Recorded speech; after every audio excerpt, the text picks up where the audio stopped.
Hello students, this is Module 12, and in this module we review the SPSS statistical software. Included in this video is a few steps to help you download the Citrix receiver, which is what you will also need to run virtual apps on the Florida Atlantic University server. This video will probably be a review of what you've already done if you've taken PAD4702 on statistics. And if you have not yet taken PAD4702, you'll probably find PAD4702 much easier after you watch this video and take it next semester. This is where you go to download virtual apps. If you go to fau.edu and just type in virtual apps up here in the search window, this is the screen you'll get. Click on here and it will take you to a download site where you can get Citrix receiver. The important thing to understand about Citrix receiver is that the SPSS software resides on the FAU servers. And the Citrix receiver is a software application. It's just an application that you put on your mobile device or your home computer. So Citrix receiver then knows how to communicate back and forth with SPSS on the FAU servers, and it just uses your screen and your keyboard to drive the software. What it will use as well automatically, and you can probably get around this by putting a thumb drive in, but if by default it will use your M drive on the FAU computers. And I need you to have downloaded your the file that we're going to be working with, the data file, on your M drive if you're going to do it this way, or if you're going to work on a computer lab computer, you may be able to do it just off of your thumb drive. But either way, you're going to need gss.sav as your data set. So the way you get that is you log on to Blackboard, you grab this file under Content, Assignments, and Assignment number 5 folder, and then you save that to your FAU M drive, which is right on the computer where you're working if you logged in as yourself, or you can save it to your thumb drive if you're going to work on it at home. When you go to Assignment number 5 folder, you'll see this file name here, which is gss.sav, and do not open it, just download it to your thumb drive or the M drive. The virtual apps for mobile platforms, for tablets, it'll work on Apple systems, Android systems, BlackBerry systems, or Windows Mobile, as well as your laptop at home, either a Mac or a PC. So it will quite often ask you to go to virtual apps. Just type this into your URL, virtualapps.fau.edu, and then it'll ask you to log on. The screen should look something like this. So you'll have to log on with your FAU net ID and your password. And it's just like using it, just like regular logon, but you're on the virtual apps server here. Be patient. There's only 100 users allowed, so if there's 100 users on there, it's going to have to wait for somebody to finish. So it may wait a while, and then it'll put you in a queue. So if you're on a PC, it'll look like this when you download. It'll drop the file down into your bottom bin. When it's downloaded, you just click on open and the download will complete. And this is all it's doing, is putting Citrix receiver on your computer. It's not doing anything else. It's just putting that mechanism for making the handshake. If you're downloading it onto an Apple, it will work quite different. Apple, thank you Steve Jobs, does everything quite differently. And so either way, if you're familiar with your Apple downloading mechanism, it'll walk you through these steps and put the Citrix receiver on your computer as well. Either way, this is the PC screen down here, and this is the Apple screen up and around it. The icon for SPSS is the little math symbol formula. Okay, when you use Citrix receiver for the very first time on your laptop or mobile device, it may ask you to type in the web page. So just type in again virtualapps.fau.edu, and it may ask you to log on again. But again, be patient. This is the mechanism. This is a step where it may delay a lot, waiting for somebody to log off. Or if it's the first time, it's going to have a long delay as well. Either way, SPSS is an incredibly complex piece of software. It's going to take a long time to load. The SPSS opening screen, if you're not familiar with it, looks like this on the left-hand side here. The first time you go into there, your gss.sav will not be here like it shows on this screen capture here. So you'll have to click on Open File, and it'll take you to your window. You can map it at that point to your M drive if you're on a computer. If you are on virtual apps, you can map it to your M drive. If you are on a FAU lab computer. Once again, you can map it to your M drive just like the Citrix receiver would allow you to do. And if you are using it at home, if you bought SPSS for a 1-year license to take 4702, then you can just use it at home and use it off of a third thumb drive. But either way, you're going to have to find and drill down to gss.sav. That's your database file. So when you open up SPSS, that's where you want to go, and you immediately open up to these screens. Typically it will open up to the data view, which is the screen you see here on the left. You want to be almost, I find it preferable. There are times if you really want, if you're really an advanced user and you're manipulating data or you're putting data in on your own, this is where you'll want to be, and you'll do a lot of work here. But for the purposes of this assignment number 5, all we're going to do is work off of the variable view. So click on the bottom and go to variable view so that you see this screen here. What the data view, the variable view will give you is it will give the opportunity to see the short names, which is the actual name column here. It will allow you to see the label, which is the full long name. Now it probably won't be this wide, so you'll probably have to click on the field dividers up here at the top until you get a double-headed arrow and drag it to the right. That way you'll be able to see the full width of this label column here. And the other column, which is going to be important, is the measures column on the far side. So these are, we'll get into that as to why these are really the only 3 and what use they are for us. Step number 4, now when you download off of the assignment folder your written instructions to do assignment number 5, it's written in steps. I've already gone through steps 1 through 3 here. Step 4 is where you're actually going to earn some points. Okay, so what step 4 on the written instructions requires you to do is to do a frequency distribution with a histogram. The field we're going to work with is its name is our income, and its label is the respondent's income for last year. Now there's a bunch of different income variables in here in this gss.sav database. There's just tons and tons of income variables: the spouse's income, the family income, the respondent's income, income shown in dollar values, income shown in categories. This one here is actually shown as ordinal data, and that's very important. You're going to understand very soon here why that's critically important. Ordinal data, you'd think dollar value income would be reported as scale data, because it goes from 0 to an infinite high number of level of income. But we're not going to look at it in that regard, and that's why I picked this. We're looking at this as ordinal data because we're going to be creating a histogram out of this. Scale data does not make a good histogram. So the way to do this, if you look back here on this screen here, up at the top, you'll see Analyze right up here at the top of the screen. So every process that we require of SPSS starts by clicking on Analyze. So when you see the instructions here, the instructions tell you to click on Analyze, then click on Descriptive Statistics, and then click on Frequencies. And then it'll tell you some various instructions, and I'm just going to walk you through here on this video here. So when you click on Analyze and follow those steps down, you'll get this tiny little screen that's shown up here in the left. This tiny little screen is almost useless because you can't see any of the label. So what I always do, and see this red arrow here, this double-headed red arrow tells you to expand this out. So just grab the corner until a double-headed arrow appears on your screen and drag it wide open until you get this big screen here where you can see the full label and where you have this more usable space. When you get there, the instructions will also tell you to click on Statistics, and then click on Mean, Median, and Mode, because those are options that we want. And then the instructions will also tell you to click on Charts, and then click on Histograms, and we want it to show the normal curve. So there's just infinite number of complicated things that you can do for a histogram, and you can interpret your data in different ways. A frequency distribution can be seen in bar charts and pie charts and all of these other things here. But all we want to do for this exercise is create a histogram with a normal curve. Click on Continue, and then click on OK, and you will get this report generated for you. Notice it opened another screen for you. So this new screen is your output screen, and it accumulates all of your outputs, and it'll just continue to accumulate them all on one screen if you never close this down during this entire session on SPSS. So what this gave you is it gave you this window here, the statistics, it gave you the respondent's income from last year in a chart, and it gave you the histogram with a normal curve on it.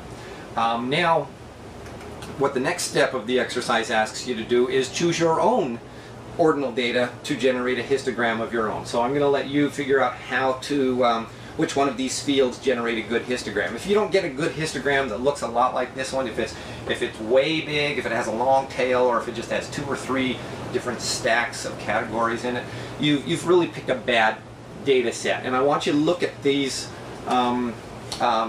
measures over here and figure out why that was a bad data set for a histogram. I want you to find an ordinal data set that will create something very similar, that's useful and that kind of fits in a nice normal curve.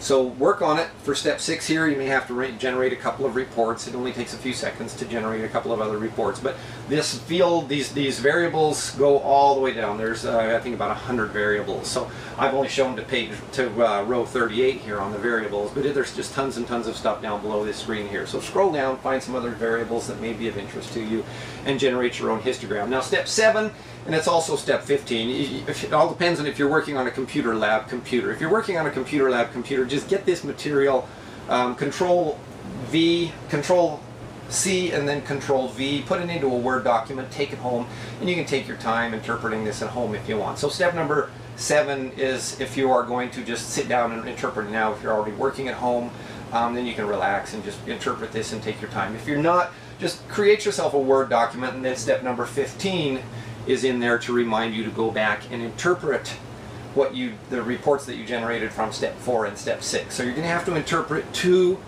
histograms here and charts. One that I gave you, and we're going to go through that exercise so that you can actually practice an interpretation based on what you're going to hear in this video. And then on step 6 is something you picked on your own, and I want you to interpret that on your own. Okay, so that's what step 7 and step 15 are going to ask you to do. So here are the steps. Lots you can do with these charts. It asks you to look at the mean, median, and mode. In red here we have an interpretation for mean. What does the mean of 14.21 represent? How are you going to represent 14.21? Well, this data of income, this respondent's net income, is reported in categories. It's not reported in dollar values. It's reported in 23 separate categories. So what the mean means is that the average income fell in the 14th category, 14.21. It does, the 14.21 is pretty meaningless. But what it means, if you look at this red down here, this red bar, this red row across here, it means that respondent's income, the mean income, fell somewhere in between $22,500 and $25,000.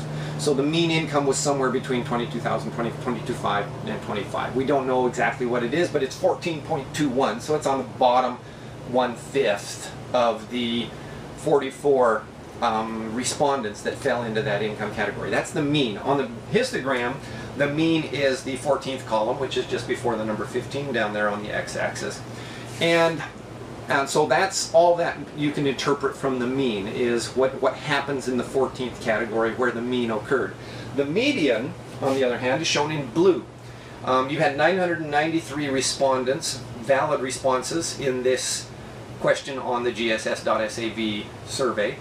Out of the 993, if you divide 993 by 2, you get roughly 496.5 as the median. So the median, the 496th record in this ascending variable is the median number. So where did the 496th respondent fall? And well, if you look at the blue row here, you can tell that we went from 44% to 51% in the 15th category, between the 14th and the 15th category. So the 496th respondent at 50% fell in the 15th category. So on the histogram, that's number 15 on that stack over there in the categories, and here the median is shown as 15, which means the 15th category, which in dollar values is at between $25,000 and $29,999. So that's the median. And now the mode is the most frequent response. So down here, if you look on the rows, there's 103 responses in the 18th category. So the mode is the 18th category, that because it had the highest number of responses, and of course it shows up on the histogram as the tallest bar.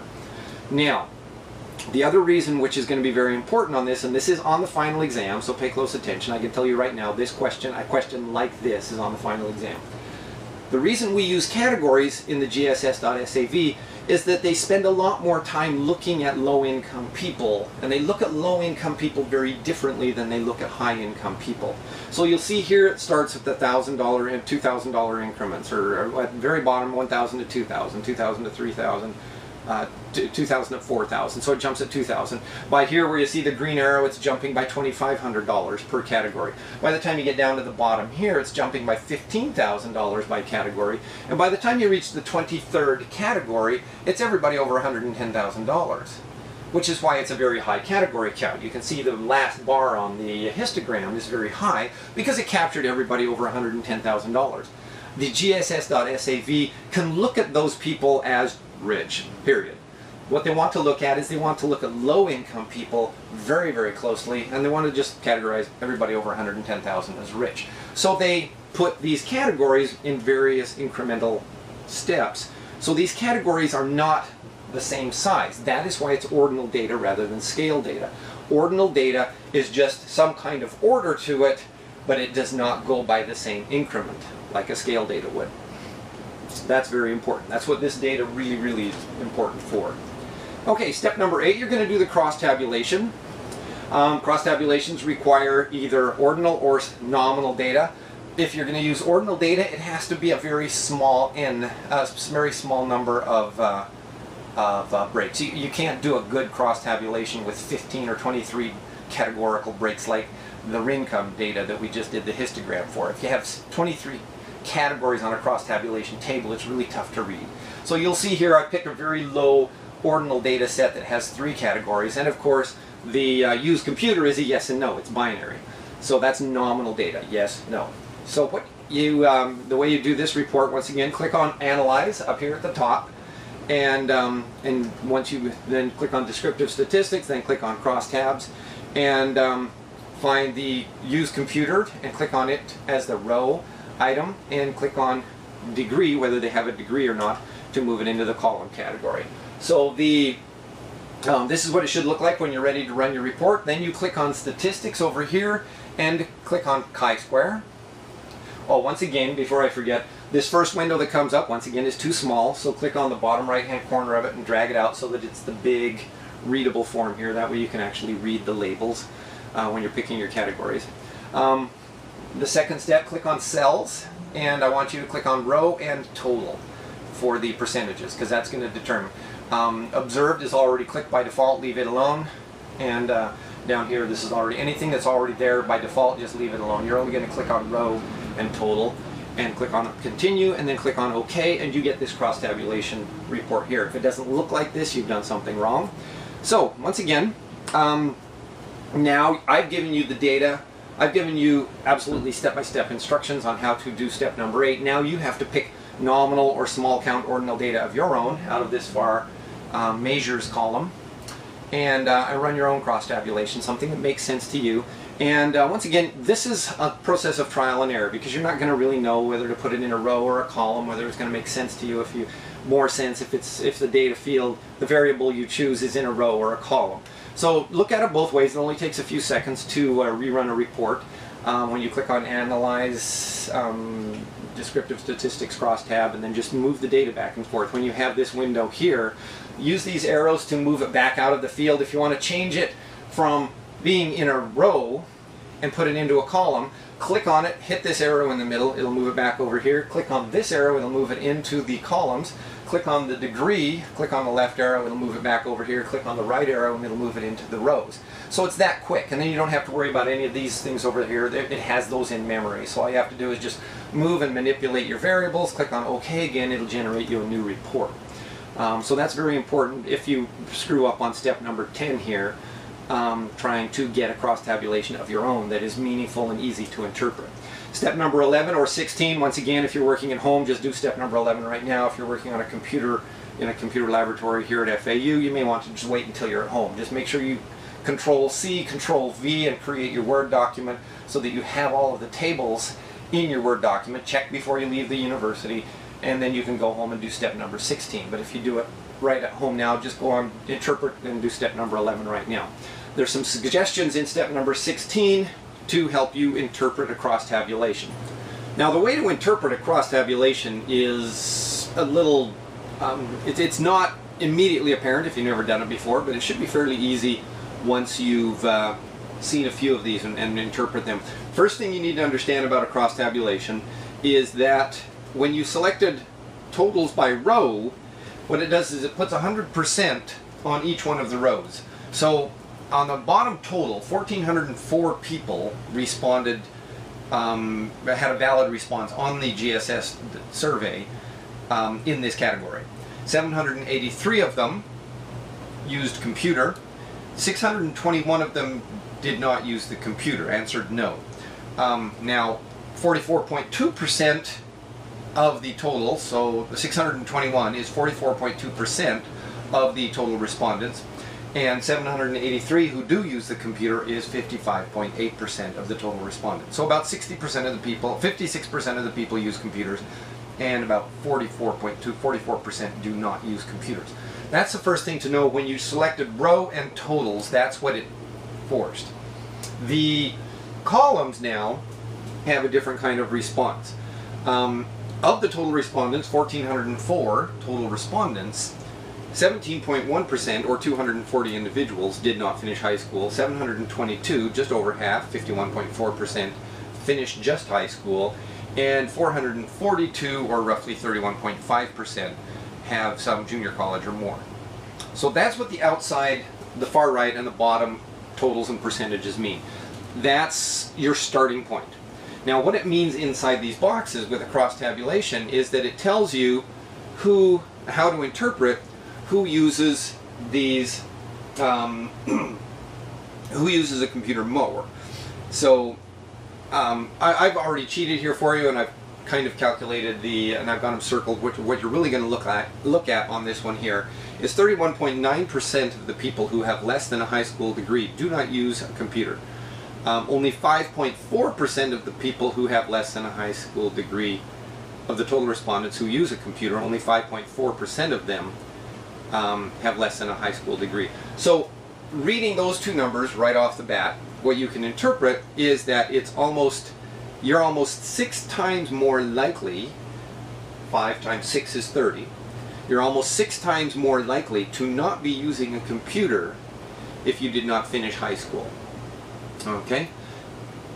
Finishing high school didn't seem to make much difference. 53% don't use computers, 50% do use computers. And then the numbers are flipped, of course, and predictably, for people who have a junior college degree or more. But it's not nearly as pronounced as the individuals who have less than a high school. 15 goes into 45 roughly 3 times, so you're 3 times more likely to be using a computer if you have some junior college. But you're almost 6 times more likely to not be using a computer if you did not finish college. So when it asks you to summarize it in a sentence, that's kind of the sentence I'm picking, that I want from you. I want you to pick which one's the most compelling data. What storyline here is the most compelling that you can put in one sentence for this response. So I would pick the 6 times more likely not to use a computer if you did not finish high school. Okay, now we get to the linear regression, which is the most fun of all. There's nothing more fun than a simple linear regression. So once again, you're picking 2 items, but notice that you're picking scale data to scale data. You could never do a cross tabulation or it would be really tough. You could do it, but it would be enormous. It would be the size of the entire wall of the social sciences building if you picked scale data against scale data and put it in a cross tabulation. So a regression is kind of the best way to look at scale data to scale data. So the first step 12 here is going to ask you to compare the highest year of school completed to the hours per day watching TV. So once again, you click on Analyze, Regression Linear. This is important. Choose hours per day watching TV as your dependent variable. Remember X or Y? Dependent variable is your Y. Okay? Highest year of school completed is your independent variable, or X. Under statistics, choose confidence intervals 95% and descriptive. So Once again, your box is going to be generated really small, and click on the bottom right corner and expand it out so that it's readable. Click on statistics, and I want you to click confidence interval, make sure it says 95%, and we also want descriptives on this. And this should be the report. If you don't get this report, you've done something wrong. Go back and try those steps again until you get this report. There is entire graduate level courses taught around linear regression. All I'm really going to ask you to do on this linear regression, notice it doesn't generate a chart, it doesn't generate a graph. A graph really isn't that important, and for this basic level of a linear regression, I'm going to show you why. Because it gives you very important information already with this number here. The Pearson correlation gives it one way, minus 0.257. And the final chart here that it gives you, the coefficients, gives the same number, minus 0.257 on the standardized coefficients beta. And minus 2.57, what does it mean? Okay, so step number 14, yeah, I want you to interpret a simple linear regression, and once again, this is simplified. This is not what you're going to have to do in 4702, but this is allowing you to understand what minus 0.257 means, so that that number means something in your head and you can picture a graph in your head. You're going to have to do this for the final exam. Once again, this is one of those things on the final.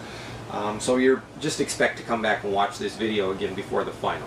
So I'm going to tell you step number 14A here. Think in terms of minus 0.257 being the slope of the line. Think in terms of rise on a triangle that is laid on a chart, where the x-axis is your independent variable and the y-axis is your dependent variable. Remember, x is the run and y is the rise on a graph. So run is the years in school in this case, and rise is the hours watching TV. So it's significant that the slope is negative, and we're going to get into this. So I haven't shown you the graph yet.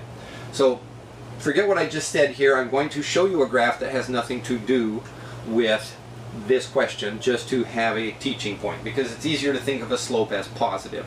So this graph is not the answer to the question, but it's giving you a simplified understanding of the beta coefficient in a linear regression. So remember, x is correlated to y. X does not cause y. X is simply correlated to y. That's what we mean x is correlated. That's what that little symbol there means in my teaching, is that it's correlated to. So x is your x-axis, of course. That's the independent variable, and I call this the run. It's a little technique that's just kind of stuck with me since middle school. The y-axis is the dependent variable, and that's I would refer to as the rise. So when you hear somebody say rise over run, what they're meaning is they're calculating the slope. But when you're looking at a beta coefficient, a standardized coefficient, what it's giving you is an analysis based on a 1 unit increase in whatever it is that's on the x-axis. So the independent variable is in units. We don't know what those units are going to be different depending on whatever variable you use, but it is in units. It might be in millions of dollars if you're looking at government spending.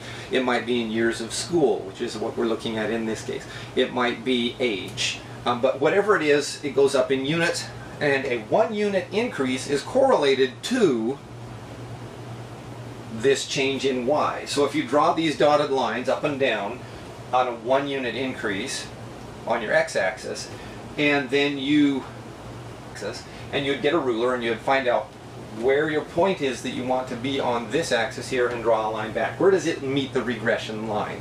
So this regression line here has been determined by the computer, and so you draw your base unit and then your increment of 1 unit line on your perpendicular here on your x-axis, and then you find those points and you draw them backward to your y-axis, and you find out what this blue arrow represents here. The change in y with a 1 unit increase in x, the rise, is the beta coefficient.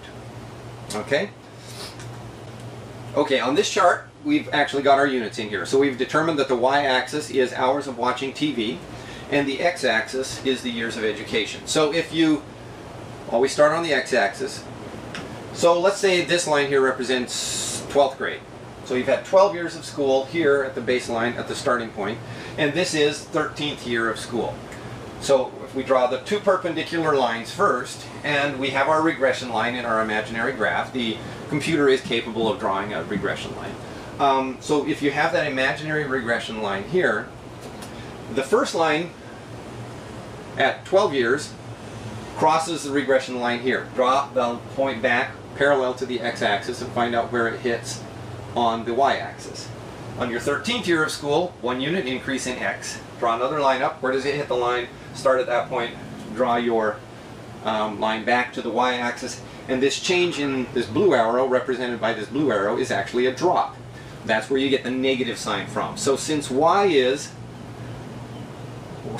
has a negative correlation with x, a 1 unit increase in x means a 0.257 unit decrease in y. So in hours, remember this is our hours watching TV on the y-axis, in hours 0.257 minus 0.257 is the equivalent of 15 minutes less TV watching if you obtain 1 more year of education. So that's what the beta coefficient of minus 0.257 means. Remember, we're in units, so what is 0.257 of a unit? If the unit is an hour, it's 1/4 of an hour, 15 minutes. So that's how to interpret a simple linear regression. Remember this. Once again, I can guarantee you this will be on the final exam, interpreting some kind of correlation here.